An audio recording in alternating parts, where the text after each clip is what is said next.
What's up guys, it's Drac and this package is huge, so gotta give it to my little sister Addie over at Foam Blast. Sent this off as soon as they got their package in from China. This is the Worker Terminator and I'm pretty excited for this shell. This should be a full like Longshot reshell that isn't the X-Zeus, which means that it's made by a company that actually delivers things on time. Note there, I am not talking about the original X-Zeus or X-Zeus 2, which was made by my Uncle Hing over in Singapore. I've never heard anything about Explorer not shipping on time with tracking and meeting all of their deadlines. I'm talking about somebody else. Anyway, while the shell is expensive and we will be doing a full build out on Twitch, I wanted to start with an unboxing segment. If you haven't been following my Twitch already, there will be a recap up there, but I know that Addie and Michelle wanted somebody in our hobby to do a complete, honest, unbiased unboxing and review of this product, and I am here to deliver those goods. So let's see what we have inside. It looks like the blaster itself. There they are. Sweet Foam Blast stickies. Excellent. So let's pull this out. Oh, they're everywhere. I love it. This says, crossing my fingers, everything is included. Hope it doesn't suck. Excellent. So I do highly recommend, if this turns out sweet, purchasing it over at foamblastshop.com. I like to support the companies that support my craft. So let's go ahead and take it out. And it looks, I mean, what a note. I hope that everything's included. Me too, with that much stuff in here. So this is like the boxes that Worker used to send Coop and I. This is a project in a box. We've got a metal catch. We've got a metal backplate retention. We've got an AFG. We've got what appears to be a serious Longshot sized plunger tube. We have a Longshot style trigger. So they're stealing a lot of Hasbro DNA, but hey, good artist copy. Great artists. Anyway, we've got a metal bolt sled over here, and all of this build stuff is going to go into great depth and detail with our new stream setup downstairs. This looks like a solid plunger head. I've built a lot of Longshots over the years, guys, but never before has anybody that wasn't using CNC machines. And it's clear. That's really cool. I don't know if there's ever been a clear Longshot. I can't think of one. Maybe Hing did one at some point. So the instructions to this are important, but I'm going to hit all the highlight reels live on Twitch, and I'm going to give you the important bits as we go along. So it seems like this is the priming mechanism that attaches to the metal bolt sled, and then just a huge clear plastic shell. This thing's almost like a laser rifle from Halo in how big it feels. And I'm like not a short guy, and that is a lot of blasters. So no wonder it was expensive to ship this quickly over here, but it's important to me. It's important to me to get you guys the reviews as soon as we possibly can. They left that kind of interesting porthole aesthetic, but they're solid on here, which is a mod that we used to do with like glow-in-the-dark hot glue. Man, we've been nerfing for a really long time. So interestingly enough, we've got a bandolier attachment point up here, an incredibly comfortable, almost Sig Sauer-esque handle grip here, a super comfy stock that has no need of a stock block because it's already lightly extended, and I guess you don't need a priming indicator when your whole shell is clear. Let's take it downstairs. Let's get it live on Twitch. I hope some of you will watch as we stitch this bad boy together, but for the rest of you, let's spool up that sweet highlight reel. Alright guys, so pay no attention to all the Percy's effects in the background. We are in the middle of a hydro dip now. We are currently live on Twitch. This is the setup. I'm pretty happy with it. If you're not already watching me on Twitch, I would love it if you did. That's twitch.tv/vampiredrac. In the meantime, let's talk about these components because they are quite impressive indeed. So this is the 18 kilogram spring from Worker, and well, I'm not sure I believe it's 18 kilograms of force. It's definitely got some pomp and circumstance, so that should be pretty good. This is a fully, you can see, CNC'd, not stamped aluminum trigger. This seems to be quite stiff, quite sturdy, and all of these pieces seem to be Longshot compatible now. We've got an aluminum back end here that goes on to what appears to be a polycarbonate plunger tube, and that'll hold that into place there. Now, of course, we've got a plunger head, which is aluminum. So both of our stress points for that spring are going to be captured in metal, which is interesting that they chose to still use a polycarbonate plunger rod. I would have definitely made this part metal so that you could thread steel into aluminum there. But we've also got a pin here, only knurled on one end, that's going to lock this onto a metal bolt sled, which is nice. And then we've got a bolt itself, which is again all metal and has a clean shot all the way through it. Combine that with the fact that we've got a sealed breech system here into here, and I think that we're in some really seriously good shape. Now it looks like this is just a way to close that breech.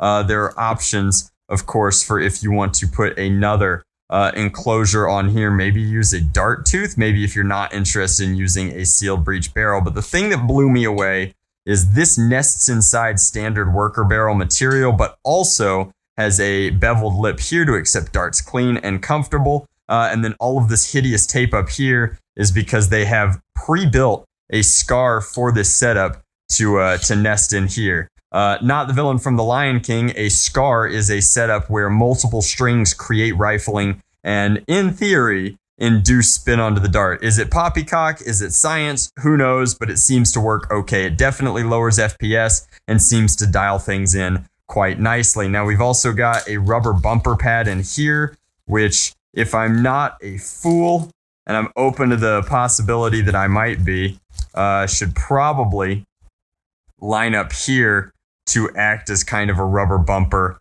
on this system. Alternatively, you could tumble it inside, but I don't like that. It has the ability to muck up the works there. So I think we're going to put it right where it goes. At no point have I read the instructions as of yet, so we should probably learn Chinese. No, we'll take a look at this, and then we've got some special instructions for places that need to be greased inside here. But overall, a very, very simple Longshot style internal design. Let's go. So a couple of things that we've noticed. First off, if you have the version of the barrel that comes with the integrated scar, this is right around where you want to be. That's almost one screw head into the barrel at the tip of your scar. Gives you an almost perfect seal, mated up with this, as long as it has the O-ring inside, up into the barrel proper itself. That means that this is pushing up into there, which means now we're going to want to take this and take a couple of these captive hexes here and lock it in. But before we do that, I just want to talk about this plunger. It's nice that it's clear. It's got a great air release hole here. I'm not entirely sure if I'm going to plug that or not. Your mileage may vary. Some people think that it creates a vacuum, and that's obviously no good. But then we're, of course, also going to lay all of these in. I thought it was super duper wild that the Worker Terminator came with this piece in it. I've broken out 100 of these in my nerfing career. This is the funky mag release lock. And so they went out of their way to injection mold this piece that I routinely destroyed over the last decade. I never would include that in any sort of sensible build. It's an unnecessary lock. So we've got a catch, a trigger spring, and those should be good to go. Any shell this large is going to have some twist and torsion to it. This one has a lot more creak than I would like, but hopefully once it's clamshelled together and has all of its screws snuggly buggly, then we should be in good shape in terms of structural integrity. For what it's worth, unlike some competing blasters, all of my Picatinny lines up when the shell is clean and clear and together, and so that is automatically serious value. So with that, we've released the magazine release. You have both the right-handed original one that comes on Longshot standard, and you have the traditional worker style one. Now, if you wanted to just use that, you could, of course, remove this part at any point in your build and just have the magazine release. And who knows, depending upon how I plan on running it, I might even do that. I think I'll be using this as a half-length build, especially with the sealed barrel. So maybe we'll leave this off for now and get back to it when we feel like it. But let's go ahead and lock this on. Of note, and this is not me being mean to Worker, as far as I can tell, I only have one of these captive screws in my kit, which should in theory have everything. Now, I'm going to go through here and see if any of these might happen to be it, but I don't believe that they are at this time. So that's a little bit frustrating, but I might have some spare parts that will make it work. Let's get the internals completely together, and we can actually talk about them once the blaster's locked in, because That's how clear shells work. Let's go. So with the action completed and mostly intact, we want to move on to this very important part of the instructions. Believe it or not, Michelle is actually in my live stream right now telling me that she and Addie, when putting theirs together, had to lube everything. It was a night and day difference in performance. And when I say everything, I mean each channel that has working parts moving through it. So that's here and here. So we've gone ahead and hit that up with all-purpose silicone grease. Then everything moving on the bolt sled, including the bolt sled itself. So that's here.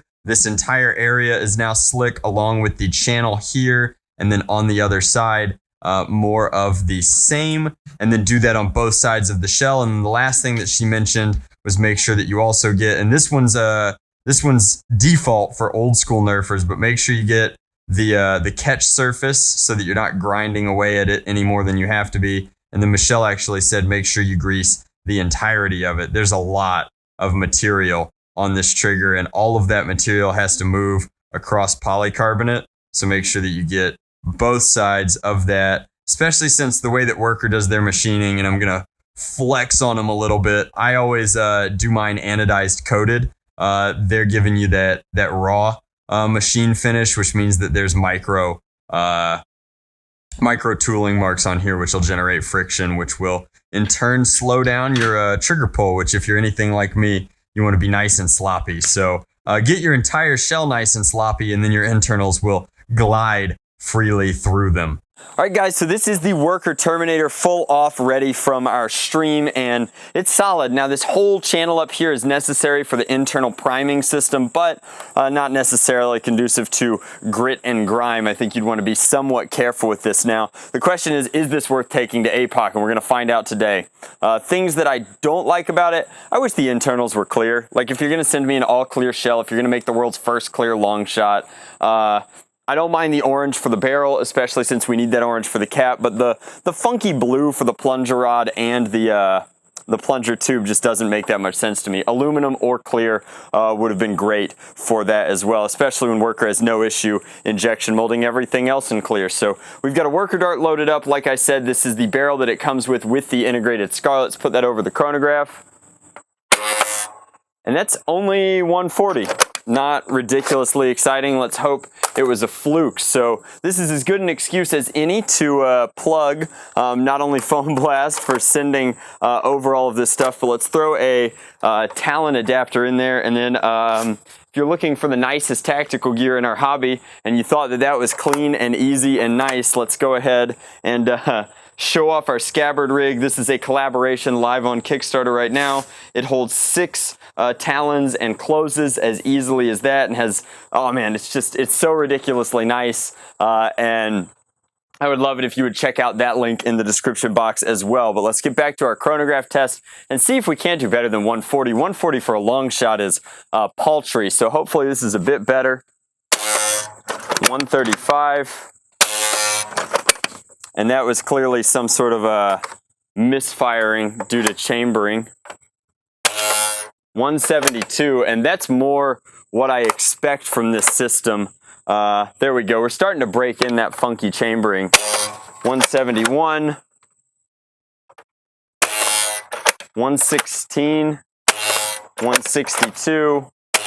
166. So it seems like when we're performing the way that we want it to, man, that's easy.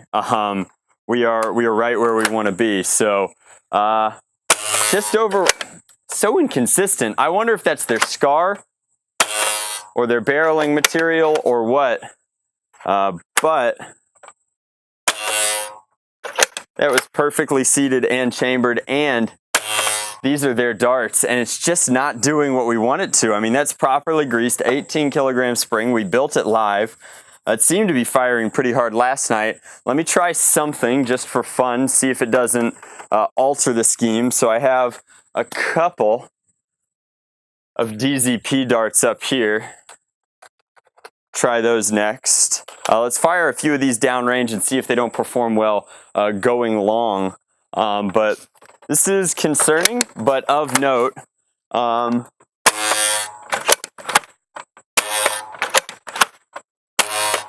So it's firing fine. Some of those shots are in that 170 range.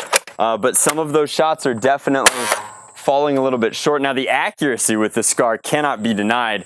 We've got a paint can set up over there, and we'll do our usual kind of test for accuracy where we stand back. I wish we'd put it a little bit farther back, but we're going to shoot that gray vinyl dye. No sights, just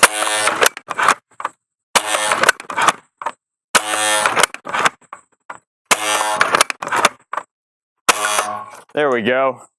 So some of those were pretty close, and then we did finally tink it over. Let's put a couple of the DZPs over the chronograph and see where we find ourselves. That's an unfortunate variation in the ranges, but I think that's the nature of just these scar barrels. They induce slightly better accuracy, but at the price of consistency sometimes. So let's fire over here.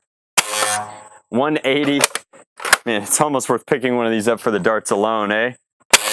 175. So those are spicy. Infinitely better than worker darts. Unfortunately, I think we're some of the only people on the planet that have access to testing like that. So obviously when it shoots good, it shoots good. It's a long shot, so you could put any internals that you wanted in this bad boy. You could do whatever you wanted to. You could go crazy with it. You could put a 25 kilogram spring in it. It's got a super reinforced shell, comes with a metal trigger and a metal catch. So like it could handle even more power than this, and no one is denying or doubting the efficacy of the Longshot platform. It's been good enough for a very, very long time. For my money, I would still personally rather rock a Caliburn or a Talon Claw. That said, shoots full lengths, shoots half lengths, super sweet blaster. Like, we've wanted clear long shots for a really long time. There was a point where we were hoping Toys R Us would get the old sonic ice treatment to them at some point, but that is the Terminator. Please support my friends over at Foam Blast. Click their link in the description box below if you need to buy any half-length magazines, or if you'd like to pick up a Terminator shell or kit of your very own. And if you need the best way to possibly store them and bring them into battle, I think you'd be hard-pressed to do better than the Scabbard rig. That pretty much covers it. Thank you guys so much for watching. I think the shell is sweet. It's a little bit pricey, but clear long shot, guys. Come on. As always, much love, Nerf on Drac out.